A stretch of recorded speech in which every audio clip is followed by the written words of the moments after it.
So 2 days ago, just over 2 days ago, I ran my first ever ultramarathon, which was 50 miles and had a lot of mountains and hills, up the Yorkshire Three Peaks and a few other big mountain things.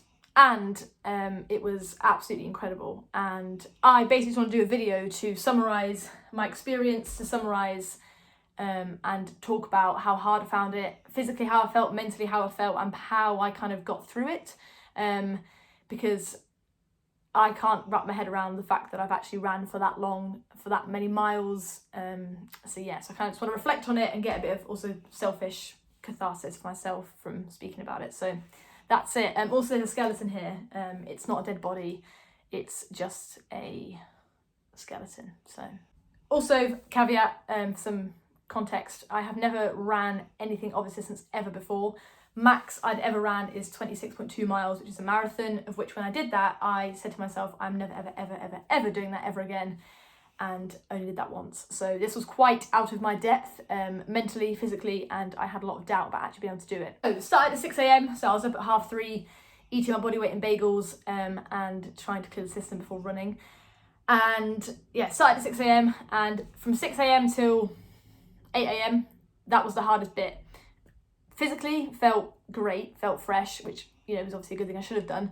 Mentally, though, I found this bit very hard because I didn't really know why, to be honest. I remember distinctly getting to the top of Mile Cove, which was a fair bit up, about 2 miles in, and I was boiling. And I just had like my overlayer thing, base layer thing on. I remember I wanted to take it off because I was too hot, and I was very kind of thinking in my head, right, I must preserve my beans. I don't want to get too hot and become exhausted, and then it's going to ruin the next entire amount of hours I've got.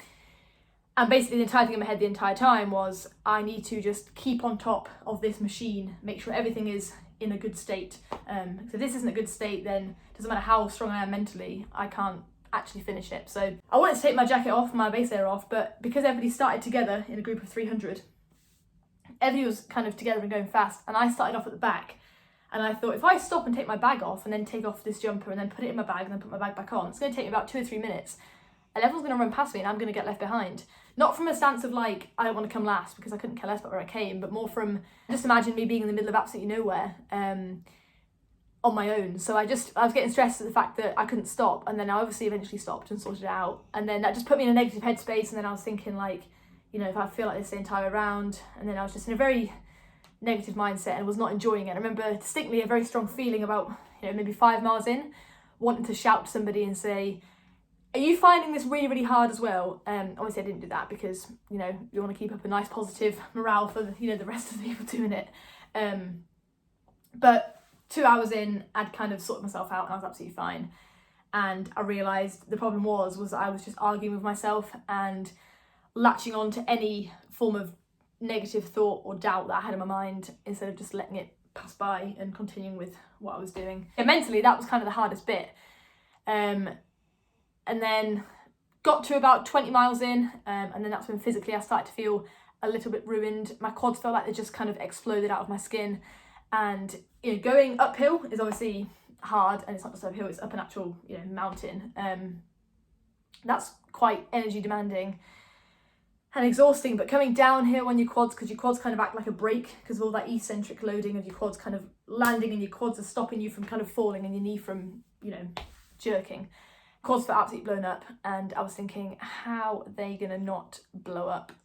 Within every single step I was taking, I was just thinking, I'm waiting for the moment to just hear a snap and for my actual entire quadricep to fall off the bone. Yeah, 20 miles in, I also decided to do something really stupid, where I was really hot, and there was a big giant puddle at the bottom of this farm, and it was like practically black. It was that dirty. It was very, very brown and full of stuff. I don't know what was in it. And I just saw it and I thought, yeah, look, that'd be good to go on my face. So I just kind of washed my face with it and put it on my hands and my arms and tried to cool myself down. Thought it was a good idea, and then kept on running, and then I was thinking, I've probably just caught a disease. Maybe I shouldn't have done that. But didn't catch any diseases yet, so I was fine. But that was on my mind for like 10 minutes. I was like, for God's sake, if I, actually start throwing up because I've just stupidly eaten like animal poo. But didn't do that, so that was fine. Going up one side physically, that was when I started to really feel it. Like my legs were just absolutely dead. But mentally, it didn't bother me. I was fine. And I think because of the amount of, you know, the thing I was expecting, anticipating, and I was ready for was because of how long you're going for, you can't think, you know, you can't quite use motivation to get yourself through it. There's not really space for, oh, come on, just keep going, on this kind of really extreme kind of forceful approach, because that's so energy demanding mentally, and it's going to just take everything from you. So I was just kind of, right, I'm just going to ride all these waves that occur when I feel shit physically and when I feel like death. Just experience it, because I'll come back up. As long as I'm staying on top of food, hydration, I will eventually come back up and I'll be fine. And then when I kind of learnt that and realised that, I was fine. Didn't argue with anything. I just gave myself a chance to, right, if I need to stop, I'll stop. If I don't need to stop, I won't stop. And again, the expectation of it's going to be really hard. And therefore, when it was hard, I wasn't like, oh my God, why am I struggling? I was like, yeah, this is hard. This is exactly why I'm doing it. Then from miles 20 to 30, there wasn't really much going on. I was just plodding along, carry on going. Interestingly as well, I didn't use headphones throughout the entire thing, which I'd done in all of my training. I'd gradually stopped using headphones when running. Because I wanted to be better at it. Thought, well, I'm probably not going to use them on the actual day. And it's just so much better. Like, you're just with yourself properly in, you know, true nature running, and like, what better headspace is there than that? So initially, you know, when I did that in my training, I was like, this is weird. I'm just kind of running in silence without much distraction. But that's kind of the entire point. It's when you try to distract yourself from something, you only amplify the thing that you're trying to distract yourself from more. So it's like, if I can just be here with me, then there's no kind of, right, when's it going to end? I'm just doing my thing. So we got to like mile 28 and there was a checkpoint, had some food, had some water, and I remember distinctly only wanting peanuts and Ritz crackers, which was very interesting because I could not have anticipated that. I ate about 15 Rice Krispie square bars along the way as well, and the sweetness of them made me want to just be sick, and peanuts and salty Ritz crackers just could not have fit my mouth more. That was incredible. And then 30 miles in, we had to go up Ingleborough, which is probably the hardest climb, and that was hard. Physically, I remember just lifting with my legs and just being like, oh my God, like my legs, there was nothing in them. And again, a huge thing I learned on Saturday was, I mean, it's very cliche and it's the kind of thing that everybody knows, but like until you actually experience it, I think it's a very different thing. But like, your body is incredibly capable of absolutely everything, in the sense of like, you know, a miles 20, and that's kind of the furthest I've really ran in my training for this, because I just didn't want to overdo it. My legs were gone, like my quads were destroyed, like my calves were tight, everything. But I could do another 30 miles fine. And it's that perception of pain thing. And I remember, got to top of Ingleborough, 30 miles in, I remember somebody said, you know, what fucking psychopath put Ingleborough when you've just run 30 miles, and I was like, you know what, I think you've got a very valid point. But anyway, got to the top, and I distinctly remember coming back down, which was a really, really rough descent, and it was almost like somebody just went like that and turned on the blister switches on my feet, and all of a sudden, every single blister that I didn't realise I had on my feet appeared at once, and every single ounce of pain appeared at once. But then, you know, miraculously, all of a sudden, my legs felt absolutely fine. I couldn't even notice fatigue in my quads because my feet were that sore, which, you know, isn't great. But I thought it was very interesting because I was like, this is fun. I know that my quads are absolutely destroyed and my legs are absolutely destroyed and I've got nothing in them, but they now feel absolutely fine because of how awful my feet feel, which was just a very fascinating thing. If it's all just a perception thing, it's, you know, it's your brain just kind of modulating this perception of fatigue and pain, and where to place your focus, and where you place your focus determines how you feel about the thing that you're doing. So coming down, my feet felt like they'd literally been grated with a cheese grater, and poured over with like salt water. They were they were so painful, and this is kind of where things started to get interesting. So it was coming down Ingleborough, maybe 34 miles in, and I had to go for a wee because, well, you know, you need to wee. I probably drank like 6, 7, 8 litres the entire time, so that's got to come out. Obviously, it's an incredibly crowded area. It's full of tourists, full of 299 other people doing the same event as me, and it's very crowded, but, you know, I didn't really care. You just kind of got to go for a wee. So I went for a wee, thinking I was in a hiding spot, probably wasn't. And then my nose just started bleeding, very extremely as well. It wasn't just like a little nosebleed, it was like my nose had just decided, right, we are going to set all systems a go here, and we are going to pour every single ounce of blood from your nose onto the floor. And I had no tissues on me, which was good, so I stopped some guy. Thankfully, he gave me some plasters to shove up my nose, and then I carried on running with plasters in my nose, and I was covered in blood, which was made for a fun experience, running past elderly walkers, because they were looking at me like, what are you doing? You look like you're about to die and you're covered in blood. But it also kind of made it look quite cool. So, swings and roundabouts. I remember kind of thinking, an interesting thought in my head was, blood, I've just lost blood. My heart needs a lot of blood. My muscles need a lot of blood. Am I going to just run out of blood? And then I was like, no, I'm not going to run out of any blood. To the checkpoint at mile 34, mile 35, and my feet, everybody who came to support and helped me took my shoes off and my socks off, and they were just so painful. And it was my heels in particular, and that's where I'd land with my heel on like really hard trainers, and that was my mistake. Poor foot care, absolutely didn't even think about how my feet were going to be.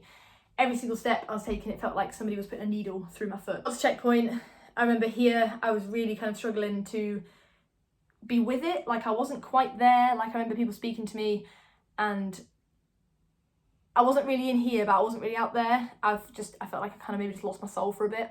But like I was doing fine, like I was doing great. I was I wasn't in a bad place at all. Physically, I was, ruined, but I was fine.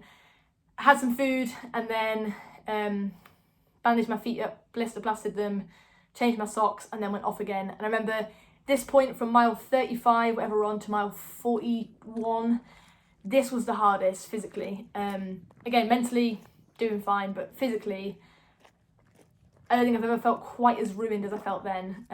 So we had to go halfway up Pennine again. Bear in mind, we've just done Mile Cove, which is 500 metres, Fountains Fell, which is almost 700 metres, Pennine, which is pretty much 700 metres, Whernside, which is like 750, and Ingleborough, which is like 750. We've just done 5 peaks basically, excluding Mile Cove. We won't call that a peak, but it's still some incline. And then we had to go back up, halfway up Pennine again, which I did not realise. I did not have this expectations. This was a surprise. And I remember I just felt dead, and I was just trying to eat, and I just had no appetite. I had no desire to even chew or swallow, and I just wanted to be sick. The weirdest feeling of like not being able to lift my legs. So I remember going up, and I was walking, but I was going ridiculously slow. And again, mentally and or like consciously, like I feel like I wasn't here, like I wasn't there. I can remember it, but I can't remember like having any thoughts or any feelings, or I was just kind of moving and in this kind of phase of, am I actually with it? Also, some guy ran past me. I'd finally just got my legs moving again.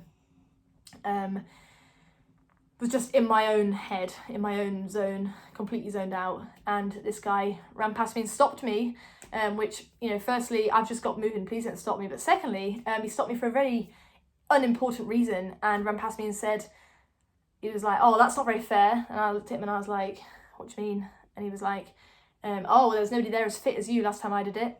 And then I was just like, thanks, you've now just stopped me in my tracks to tell me that, and I don't feel flattered, I don't feel very happy, and you've not encouraged me at all. So carried on going, but yeah, the weirdest feeling was not being able to run. Like I remember thinking, right, I'm gonna run now, but like physically I couldn't, like my body would not let me run, and I've never ever experienced that before.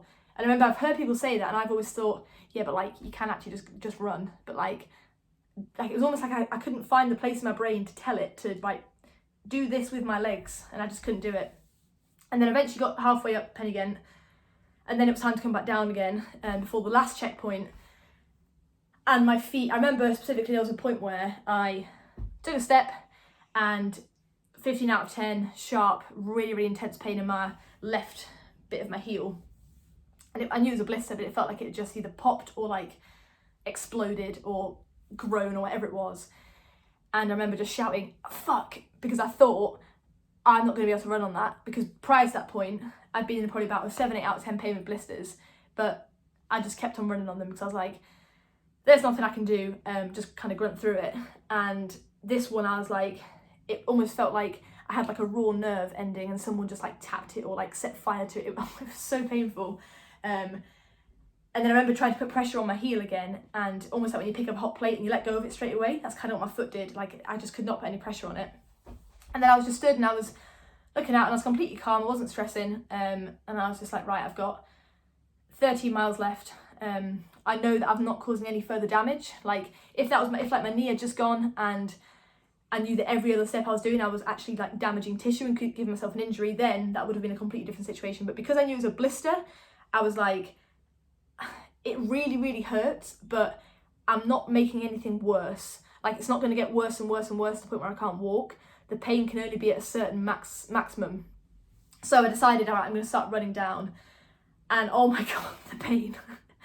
But eventually I kind of just got into a rhythm of running, and the pain just kind of became the new baseline, and I just kept going. But my heels, it felt like I was running on a cheese grater. It was so painful, I can't actually articulate it.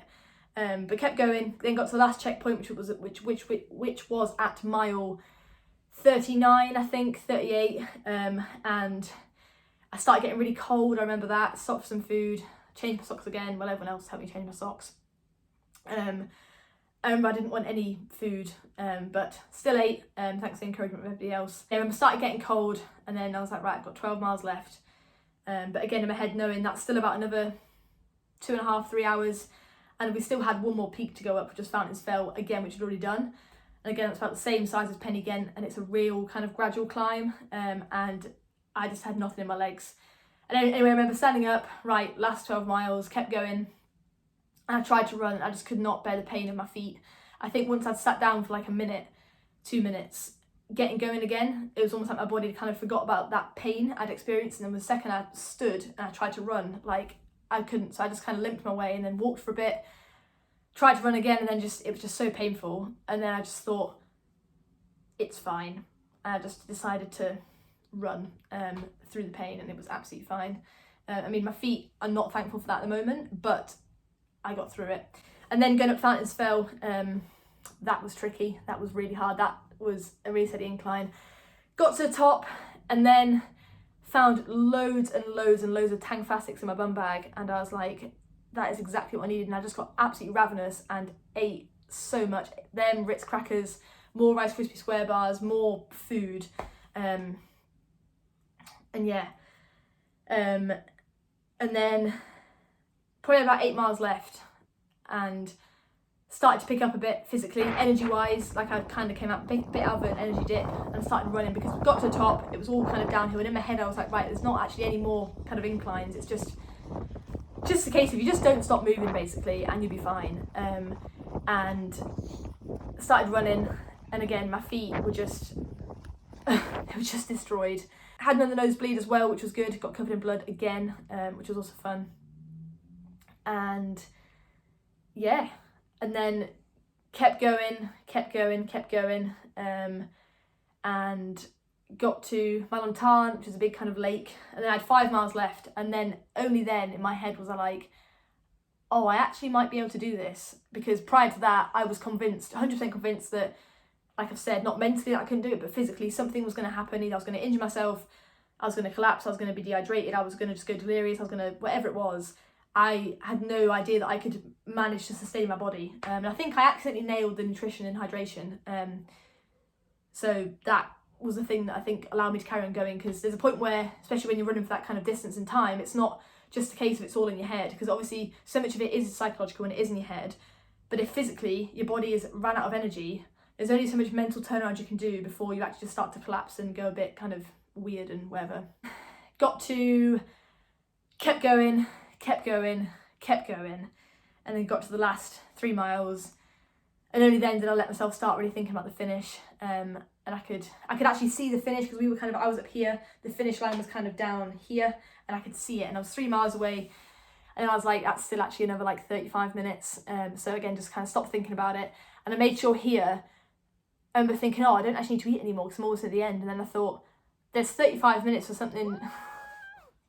I remember I thought, there's 35 minutes for something to go wrong. That's like a long time, and just because I've ran for 47 miles doesn't mean I can continue for another 3. So I carried on eating, carried on drinking, and then crossing the finish line was, running up towards the finish line, felt like I was just going to burst into tears and cry. And 13 hours, 47 minutes in, I crossed the finish line, and I just felt so overwhelmed. I can't tell you how my body felt. I can't tell you how I actually felt. I was just in a state of like, what has just happened? And I remember getting in the car at 20 to 8, probably actually 8 o'clock. I remember getting in the car at like 8 o'clock and being like, I have been running since 6 a.m.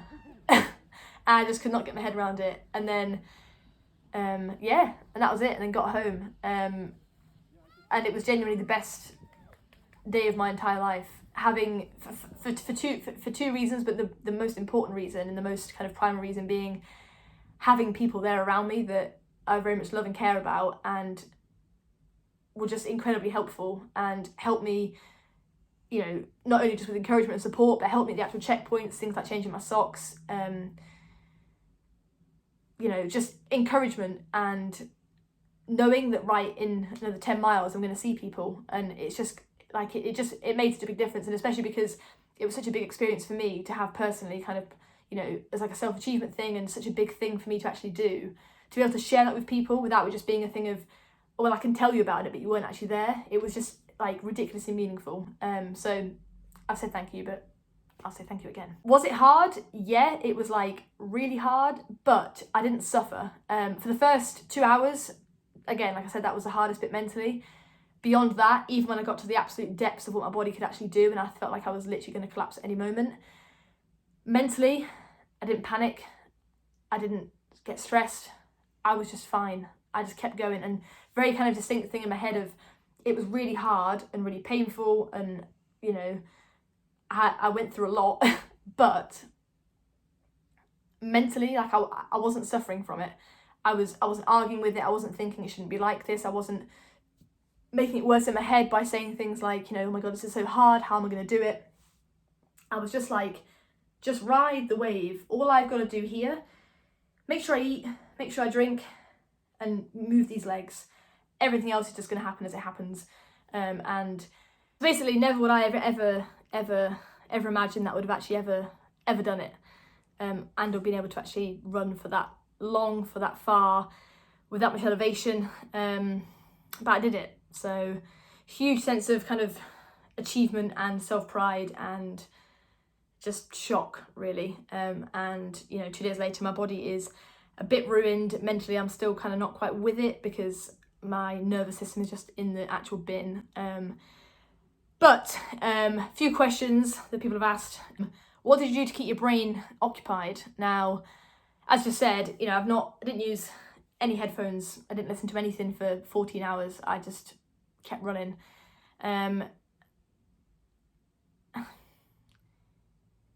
Like, the brain doesn't need occupying because it's occupied itself. It creates thoughts. It, you know, daydreams. It creates bad scenarios, good scenarios, blah, blah.